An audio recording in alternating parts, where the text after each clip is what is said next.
Hi friends, welcome to the post-match analysis for the second quarterfinal between Alcaraz and Tommy Paul.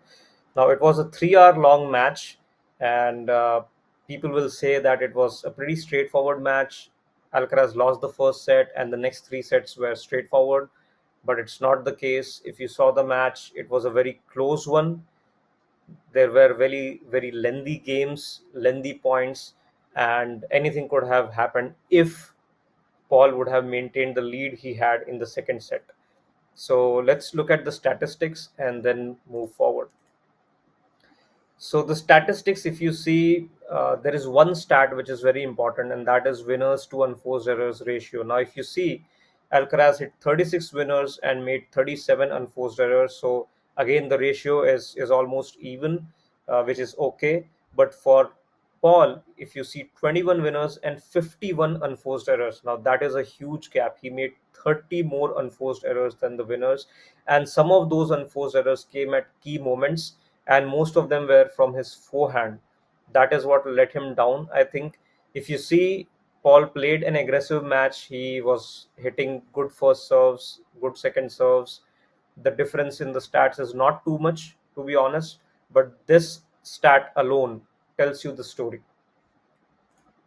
Now, the key factors, as I mentioned, unforced errors from Paul cost him the match. Now, Alcaraz was not playing his best tennis. He hasn't played his best tennis throughout the tournament.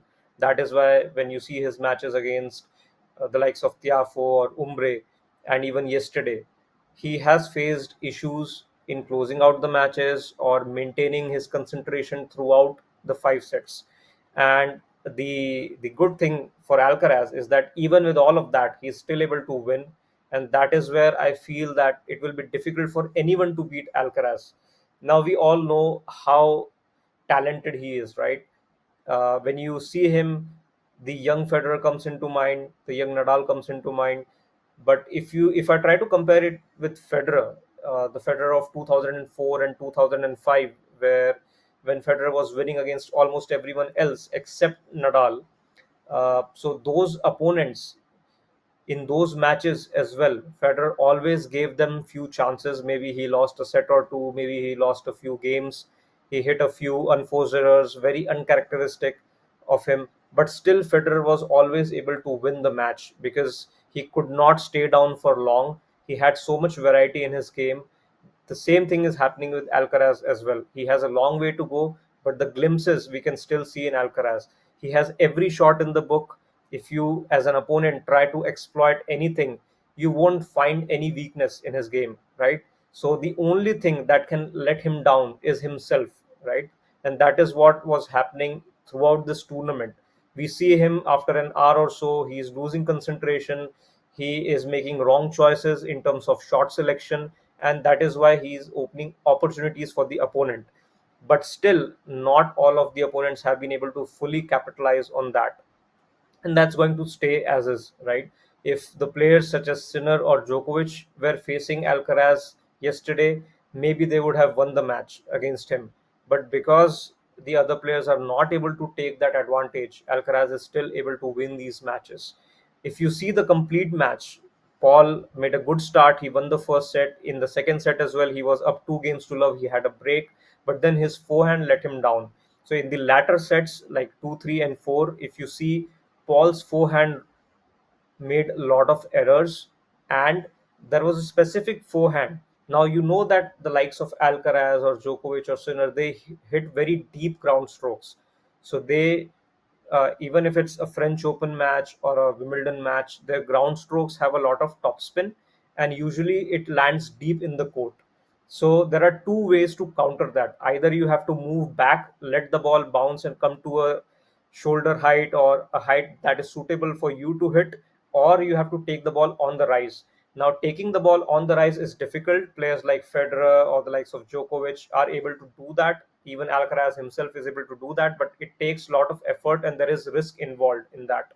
So I feel Paul's approach was the second one, which was to take the ball on the rise, but he was not able to do it successfully. He was not able to impart the topspin that was required to keep the ball down. That is why you see many of the shots went too long and above the baseline, and he was also not able to bend down to ensure that he's able to hit the shot well.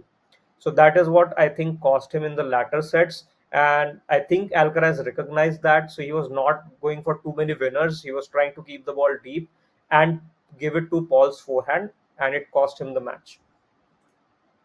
So just an example. So as you can see here, Paul is up one set to love, and he is also up in the second set. It's a break point for Alcaraz, and Alcaraz just hits a forehand. It's a loopy forehand for which Paul has to jump and hit his forehand, and he is not able to control it, and it hits it into the net. So that is one example. Another example. Now there were many of them. I'm just giving you two examples. So again, Paul is trying to hit a forehand. Now, this is the area which I was talking about. This is the deep forehand area for Alcaraz. Now, if he is able to get the ball in this area, it forces Paul to either take the ball on the rise, which he's trying to do here, and as you can see, he has to take it on the half volley, and it's very difficult to control. So, if you see, many of his shots were missed, and all of them went above the baseline, and that cost him the match for me. So I feel Alcaraz is not playing his best tennis, but somehow he is managing it well. Now, for the opponents, they have to consider that factor, and they have to be ready for those opportunities if they want to beat Alcaraz. So, overall, this was the analysis, guys. Thanks for watching.